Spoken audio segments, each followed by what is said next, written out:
Hey guys, and welcome back to my channel. So today I'm going to be doing a video on horror novels that are similar to Stephen King's style and vibe, but are not by Stephen King. I feel like Stephen King is the master of horror, and if you're on BookTube, you will find tons and tons and tons of recommendations for Stephen King books. So today I want to share a lot of books by authors I love that give very King-ish vibes, but again, are completely different, completely new stories, and by authors that I feel like usually aren't talked about enough in the overall book world. These authors are talked about quite a lot on my channel, and not every book that I'm going to talk about today is actually my favorite by that author, but they are the ones that I think align the most with the King style, essence, and spirit. As many of you guys know, Stephen King is my personal favorite author, but I do think that we have a lot of authors out here today that have taken so much inspiration from him, and their novels are oozing with homages to King and definitely should not be ignored, and they all have their own unique talents that deserve to be shared. So first up, it should come as no surprise that we're going to talk about Ronald Malfi. Now, there are many Malfi books I could have put on this list. I really wanted to put December Park on this list because that is my favorite novel by Malfi. But I decided to go with Black Mouth because in essence, I just felt this felt more similar to King. This is one of Malfi's several coming-of-age stories, but this is the one that I think, again, feels the closest to the essence that is It by Stephen King. We do have a figure who is not necessarily a Pennywise, but can also kind of draw parallels to some of the characters in Revival. And I loved this book. This was a really fun read for me. And we're going to read the back real quick. So it says, for nearly 2 decades, Jamie Warren has been running from darkness. He's haunted by a traumatic childhood and the guilt of having disappeared from his disabled brother's life. But then, a series of unusual events reunites him with his estranged brother and their childhood friends, and none of them can deny the sense of fate that has seemingly drawn them back together. Nor can they deny the memories of that summer, so long ago, the strange magic taught to them by an even stranger man, and the terrible act that has followed them all into adulthood. In the light of new danger, they must confront their past by facing their futures and hunting down a man who may very well be a monster. This, in a similar vein to It, does definitely shed light on both the main characters as in their childhood growing up, as well as their adult counterparts. We do have kind of a strange cosmic entity. We do have a small town that brings them all back together. But at the end of the day, this is not a ripoff of It. It does go in different directions. It has a very interesting ending. And overall, it is an absolute joy to read. I'm a huge fan of Ronald Malfi. So I thought Black Mouth was absolutely fantastic and definitely deserved a spot on this list. Next up, we have Whisper Down the Lane by Clay McLeod Chapman. Clay McLeod Chapman is one of those authors that I'm always keen to read because even when I don't like one of his books, I think he has a very interesting perspective on the subject matter he is talking about. He is probably best known for Ghost Eaters, which is a novel I do not like, but I do appreciate for what it tried to do. And I do think it did so effectively. It just did it in a way that I didn't love. And I love What Kind of Mother, which is a very bizarre book. And if you know nothing about like crustaceans and like river fishing, you're gonna learn a whole lot by reading that. But I think Whisper Down the Lane is probably his most similar to King. This is a story all centered around the satanic panic of the 80s, and I think it does a really good job of capturing what that time period was like, and again, focusing on younger protagonists. The inside flap says, Richard doesn't have a past. For him, there is only the present. A new marriage to Tamara, a first chance at fatherhood to her son Elijah, and a quiet but pleasant life as an art teacher at Elijah's elementary school in Danvers, Virginia. Then the body of a rabbit, ritualistically murdered, appears on the school grounds with a birthday card for Richard tucked beneath it. Richard doesn't have a birthday, but Sean does. Sean is a 5-year-old boy who has just moved to Greenfield, Virginia with his mother. Like most mothers of the 1980s, she's worried about bills, childcare, putting food on the table, and an encroaching threat to American life that can take the face of anyone. A politician, a friendly neighbor, or even a teacher. When Sean's school sends a letter to parents revealing that Sean's favorite teacher is under investigation, a white lie from Sean lights a fire that engulfs the entire nation, and Sean and his mother are left holding the match. Now, 30 years later, someone is here to remind Richard that they remember what Sean did. And though Sean doesn't exist anymore, someone needs to pay the price for his lies. This is definitely a very, very fun book. I won't say it's the best thing that Chapman has ever written, but it is definitely the book that got me into his writing style. It's a fun little mystery. It has a bunch of twists and turns. And again, it will really put you right in the heart of the 80s during the Satanic Panic, and I think Chapman absolutely nailed that. All right, next up. Ooh, all right, we have The Chalkman by C.J. Tudor. C.J. Tudor is such a love-or-hate author, and this book, I think, is the reason why. She has a tendency to take things a little bit too far in her horror, especially since she usually is not an extreme horror author. She does like to have those moments, and The Chalkman most famously probably has the most extreme thing that she has written, at least that I have read thus far. But I do enjoy all of her writing. I think The Drift is my favorite thing that I have read from her, but I did love The Chalkman as well. This is very, very, very, very much an homage to It. Probably more blatantly than Black Mouth and several of the other books that I have on this list. But I do think she does a very, very good job, and she is so blunt in the fact that she is paying respects to Stephen King that I couldn't not include this book on the list. So it says, in 1986, Eddie and his friends are on the verge of adolescence, spending their days biking in search of adventure. The Chalkmen are their secret code, stick figures they draw for one another as hidden messages. But one morning, the friends find a Chalkman leading them to the woods. They follow the message, only to find the dead body of a teenage girl. In 2016, Eddie is nursing a drinking problem and trying to forget his past, until one day he gets a letter containing a Chalkman, the same one he and his friends saw when they found the body. Soon he learns that all his old friends received the same note. When one of them is killed, Eddie realizes that saving himself means figuring out what happened all those years ago. But digging into the past proves more dangerous than he could have known. Because in this town, everyone has secrets, no one is innocent, and some will do anything to bury the truth. Again, while this is definitely going to have a lot of similarities and be a lot shorter than King's iconic novel, I do still think it's worth a read, especially if you want to be introduced into C.J. Tudor's writing.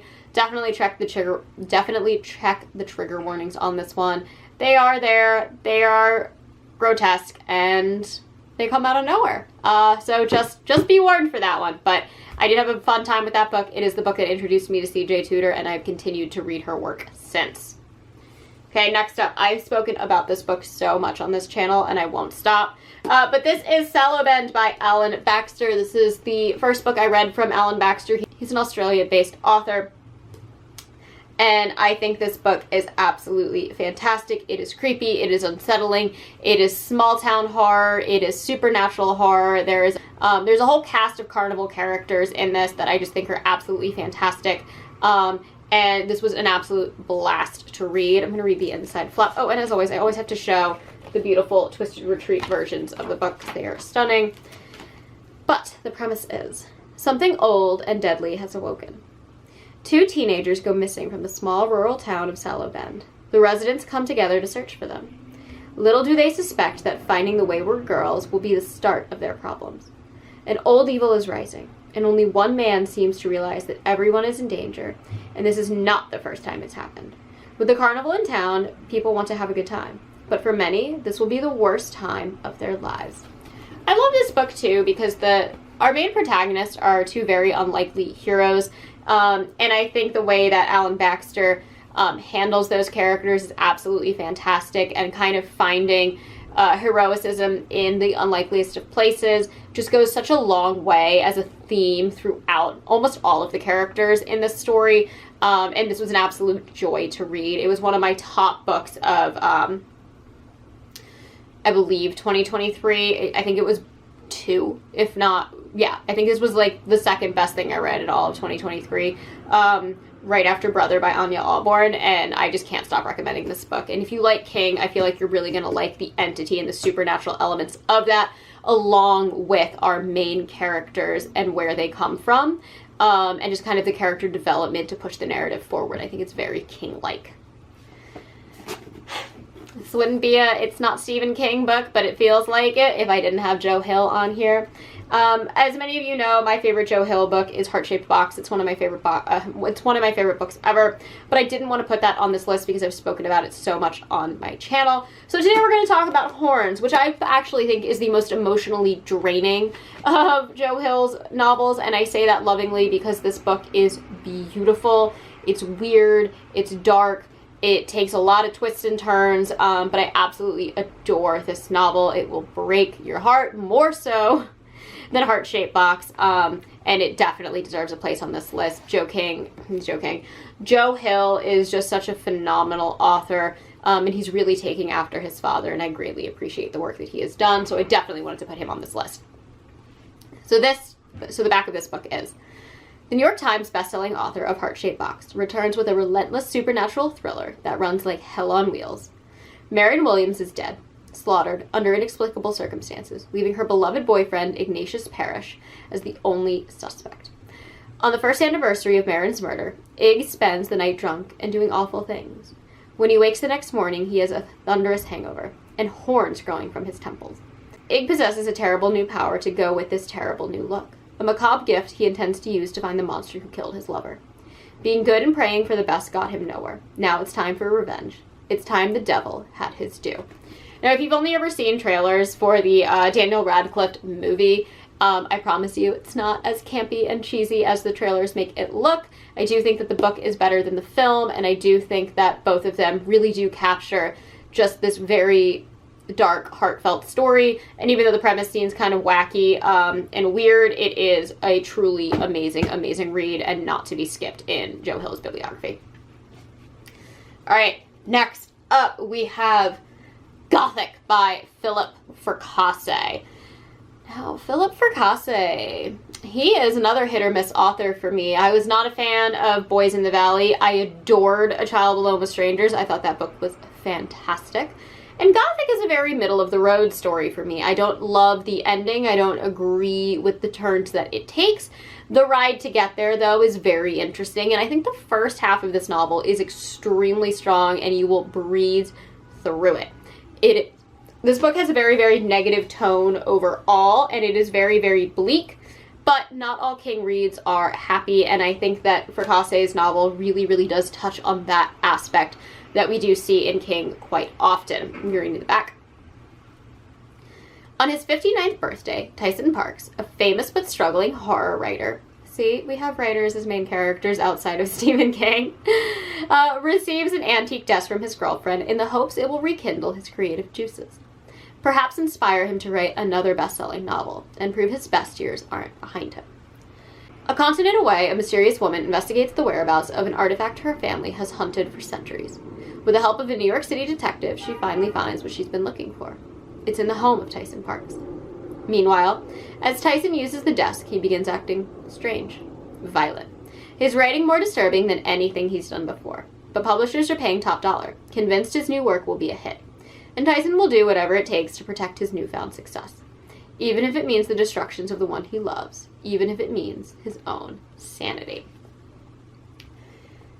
If you enjoyed kind of the premise that sets up The Shining, I feel like this is going to be a book for you guys. There's definitely a lot of Jack Torrance in Tyson Parks. It's a very different story, but I feel like the setup is kind of all there, and that is why it is on this list. It is, again, not like a direct copy and paste of The Shining. It's actually significantly different, but I think the tone and the attitudes of our main characters are all very much rooted in similar origins, which is what does make the overall concept of this story work.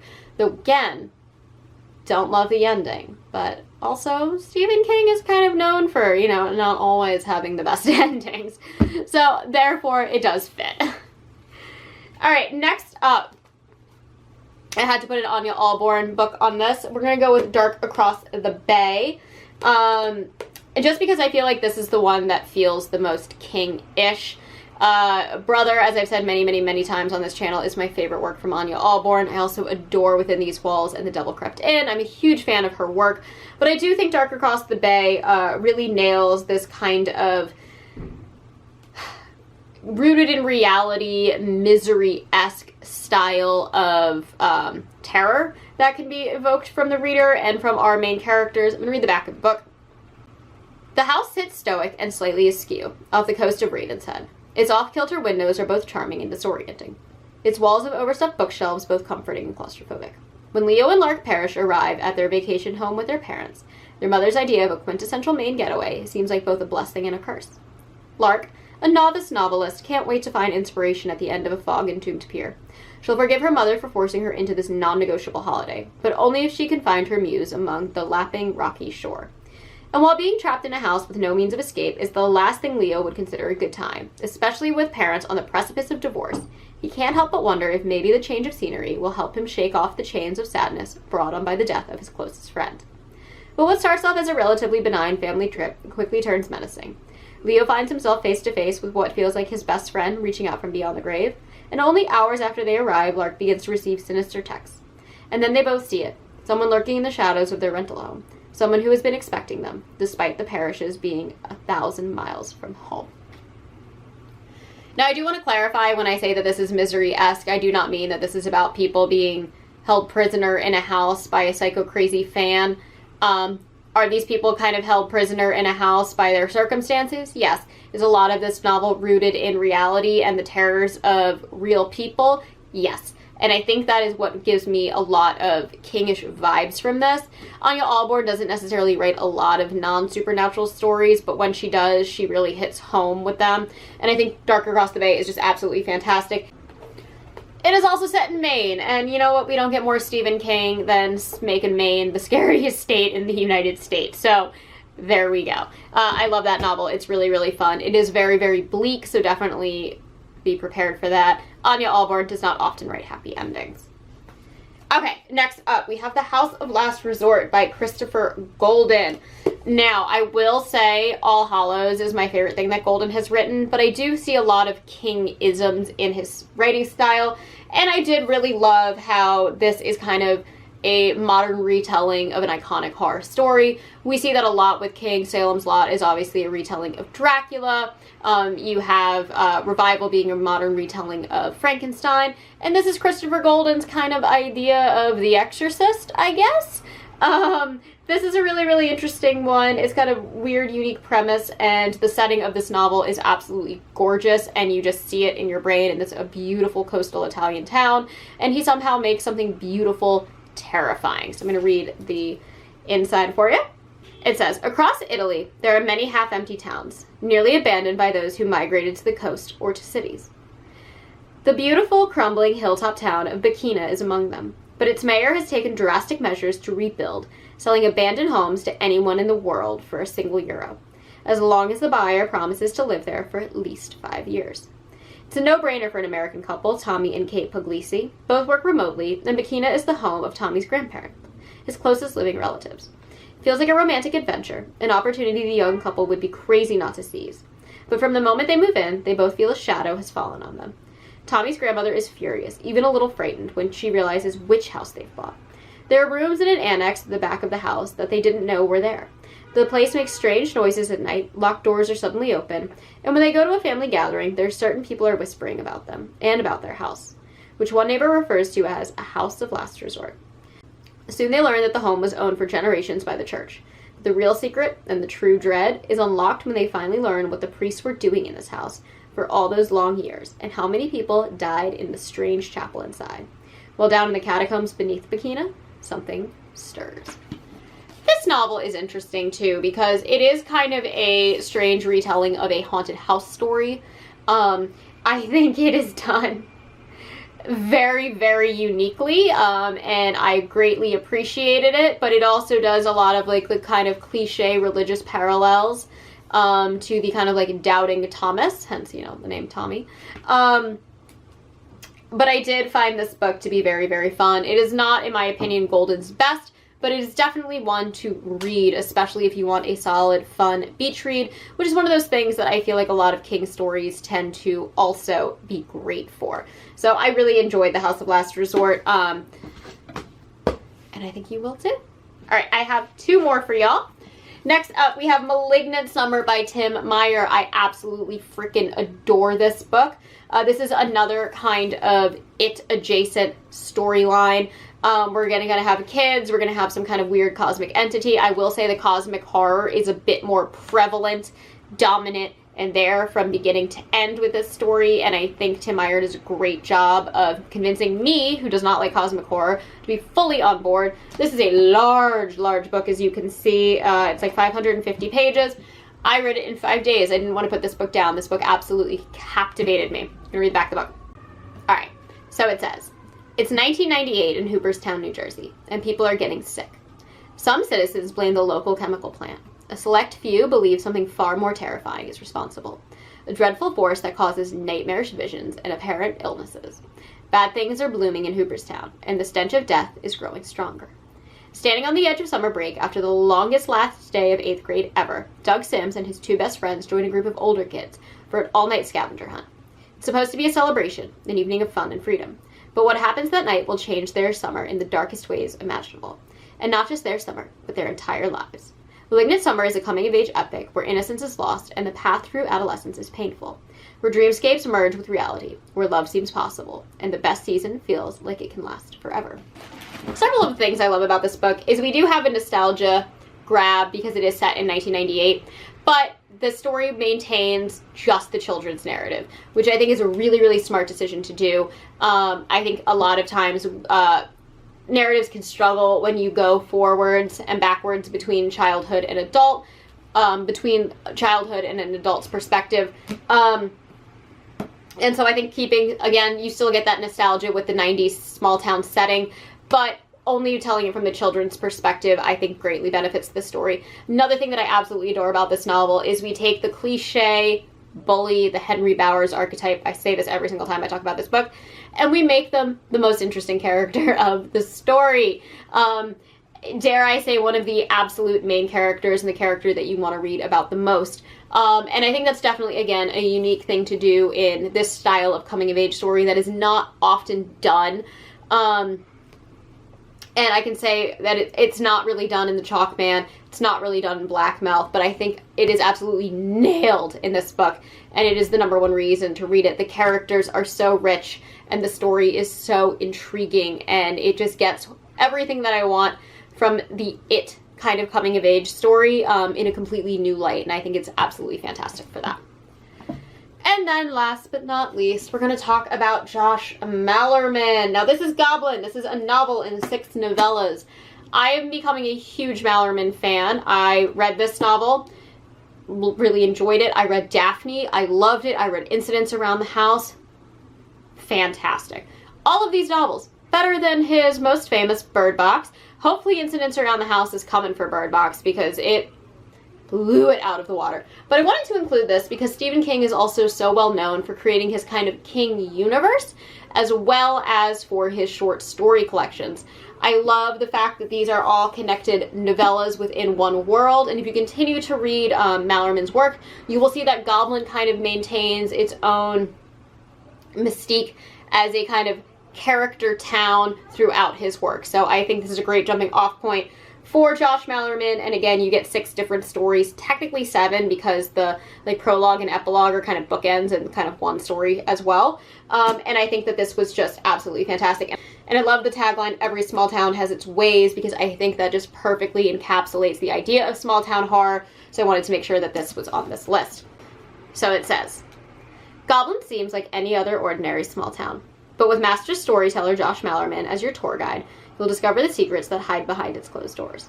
These 6 novellas tell the story of a place where the rain is always falling, nighttime is always near, and your darkest fears and desires await. Welcome to Goblin. A man in slices, a man proves his legendary love to his girlfriend with a sacrifice even more daring than Vincent van Gogh's, and sends her more than his heart. Camp. Walter Camp is afraid of everything, but most afraid of being scared to death. As he sets traps around his home to catch the ghosts that haunt him, he learns that nothing is more terrifying than fear itself. Happy birthday, Hunter. A famed big game hunter is determined to capture and kill the ultimate prey, the mythic great owl who lives in Goblin's dark forest. But this mysterious creature is not the only secret the woods are keeping. Presto, and this is by far my favorite one. All Peter wants is to be like his hero, Roman Emperor, the greatest magician in the world. When the famous magician comes to Goblin, Peter discovers that not all magic is simply an illusion. A mix-up at the zoo. The new zookeeper feels a mysterious kinship with the animals in his care, and finds that his work is freeing dark forces inside him. The hedges. And this one is definitely referenced throughout more Mallerman's work. When his wife dies, a man builds a hedge maze so elaborate that no one ever solves it, until a little girl resolves to be the first to find the mysteries that wait at its heart. So yeah, I knew I wanted to include something that was short story-esque because King is so well known for his short stories, even though calling them short stories is like cheeky. Let's be real, they're usually longer stories, but compared to the epics that King writes, they are short. So I figured novellas within a novel is definitely the way to go, and I really, really did enjoy this. It is what convinced me to keep reading Mallerman, and I'm so glad that I did, because he is slowly becoming one of my now go-to instant buy authors. Anyways, hopefully this will broaden your horizons in case you are looking for Kingish books that are not always written by Stephen King. I did enjoy reading all of these books, and I do really genuinely love all of these authors. I think they are great, fantastic, and all worth checking out, even if these books aren't the ones that directly speak to you. Anyways, that is all that I have for you guys today. As always, I try to post every Monday and Thursday, sometimes on Saturdays, and if you enjoyed these videos, please hit the like and subscribe buttons down below, and I will catch you on the next one. Mwah.